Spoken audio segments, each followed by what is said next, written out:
Ifochapị wụọ nkịta nyara akpa nsị agwụ n'ọfịa. N'otu obodo a na-akpọ Ụmụodi, o nwere nwatakịrị bi n'obodo ahụ a na-akpọ Ojadili.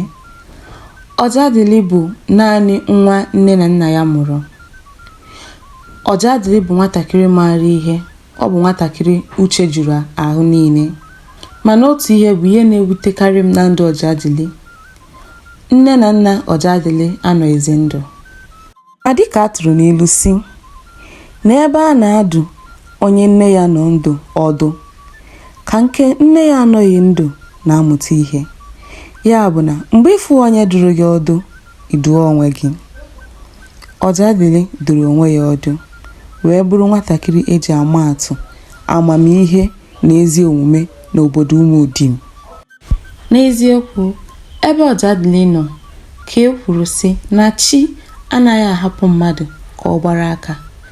Onye ọbụla nwere onyinye amara nke o jiri bịa ụwa. Onyinye amara Ojadili wee bụrụ igbu ọja.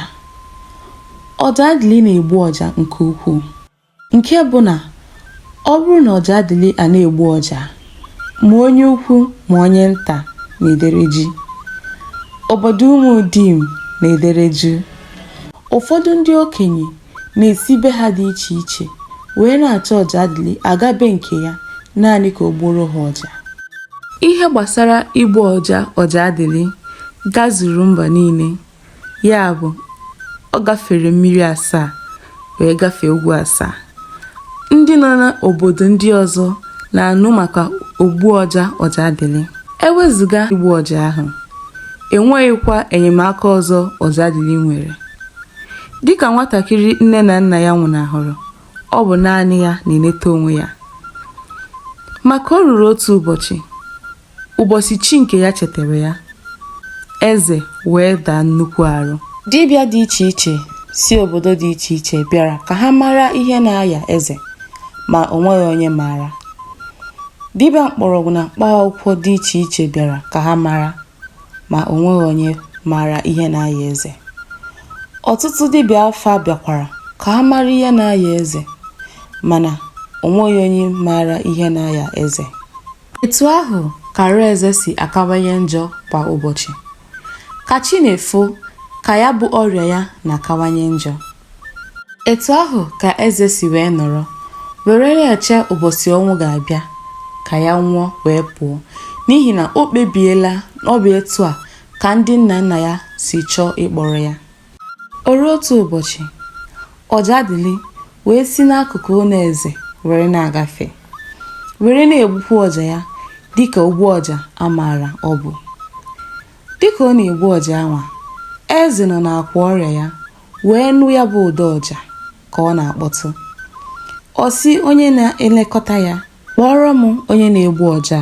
Dịka Ojadili si bịaruo nso wee na-egburu eze ọja, eze chọpụtara na ụfọdụ nrịanrịa dị ya n'arụ si ya n'arụ were na-apụ. Etu anwa ka Ojadili si gbugide ọja, eze wee nwere onwe ya. Ka eze nwetachara onwe ya, ọ sịrị Ojadili, nwatakịrị, gaa kpọrọ m nne na nna gị, n'ihi na ihe ọbụla gị bụ nwatakịrị kwuru, mụ bụ eze ga-emere gị ya. Oge anwa ka Ojadili ji wee kọrọ eze ije ụwa ya, wee gwa eze sị, abụ m Ojadili, mana enweghị m nne, enweghịkwa m nna. Eze wee sị Ojadili, mụ bụ eze ekwubi okwu taa sị na aga m abụ nna gị, ma nwunye m ga-abụkwa nne gị. Etu anwa ka Ojadili si wee bụrụ nwa eze, wee bụrụkwa onye nwere akụ na ihe enwe ndị ọzọ. Ihe mmụta dị n'akụkọ ifo anyị abụ, n'agbanyeghị nsogbu ọbụla ị nọ na ya, oge enyemaka gị ga-abịa, o nweghị ihe ga-egbochi ya, naanị nwee ndidi na ntụkwasị obi, n'ihi na o nweghị pụrụ igbochi ngọzi gị oge ọ ga-abịa. Ka emesịa.